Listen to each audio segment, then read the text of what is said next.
class all about? It's funny that you should say that.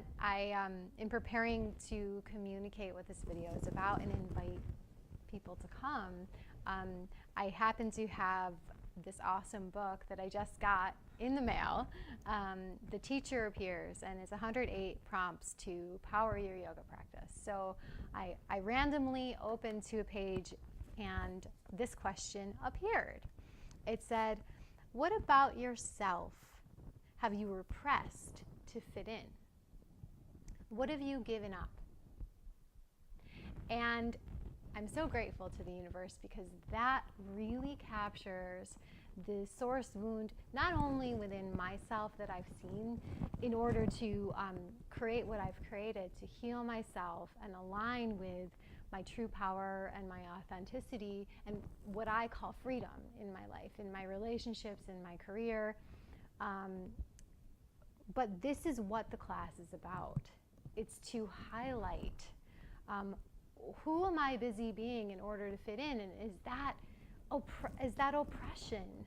Where in my life, on whatever level, the psychological, the energetic, emotional, and even that mystic part of ourselves, the spirituality, and whatever that looks like, what stories are we telling ourselves, and how is that impacting one's happiness and place in the whole of life? Or are we serving that addiction? Are we serving things that ultimately repress what's really there and what's aching to come out?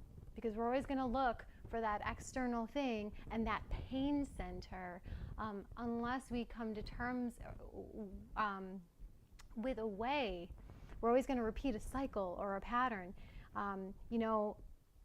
There is a pattern that I see within my students and even within myself. I mean, I'm telling you, and I had to do something about it. You'd go to a yoga class and you'd feel better, or you'd go to your church and you'd be like, but it was like putting a Band-Aid on it. Or you'd go to psychotherapy and then you'd be like, yeah, and then all of a sudden life happens and then you're triggered and I've repeated this pattern, or I have this same pain pattern, and what is going on? What can I do, I've asked myself, to create that centered space without a spiritual bypass, without a quick fix? How can I hold my authenticity without being swayed, without having to change, adapt, or fit in? How do I claim it back all the time, naturally? How do I live in harmony with my sensitivity, the psychic self, and how do I know what's real? How do I know how to apply that into a real-time life without just some new age story or some blanket manifestation story, just like you can manifest this and that, and it just becoming something else that's external on a spiritual stage. It's sort of the same thing as doing a line of Coke in the bathroom until you figure out what's at the root. It's still an addiction. So how do we get real? How do we get aligned and really tap into power, clarity, and authenticity all of the time in all areas of our life? So for myself, my story is a story of addictions and a lot of emotional pain. And I didn't even start a yoga practice or meditation or go to a psychotherapist because I knew one day I'd be a teacher. I did it because I needed to be well. And I was just blessed at the right place at the right time to go to a yoga teacher training. And within that training, I had in my toolbox psychotherapy, and I had also watched a film by Louise Hay called You Can Heal Your Life, which talks about how you can change your life by changing your thoughts, but you have to get to the root.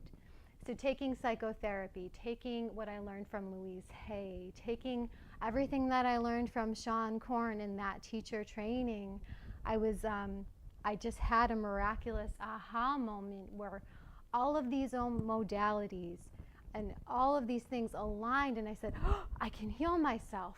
I can do this, and it got deeper. It was a tangible, real-time way where I could come to that place that was a center of peace, safety, to heal those emotions, to heal the mental process, to open up the awareness to my infinite capacity, connect to spirit, to the heart, to the mission of who I am and why I'm here, and to clear away those patterns. It was one safe, sacred place.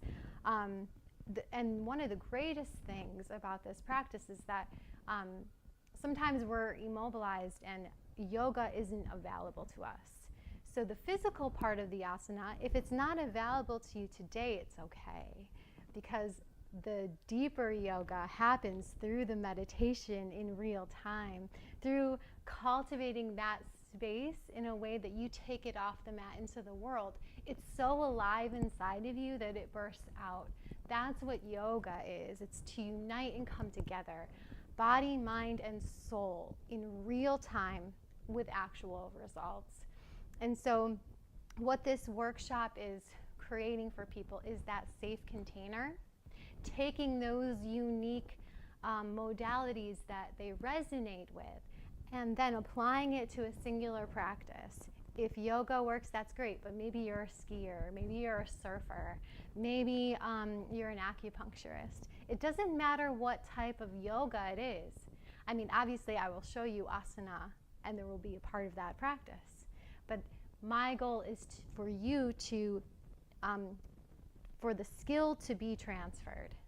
And then you take that in your unique blueprint of who you are, what you are, and what lights you up inside, so that there's no more interference and that you're holding that space all the time.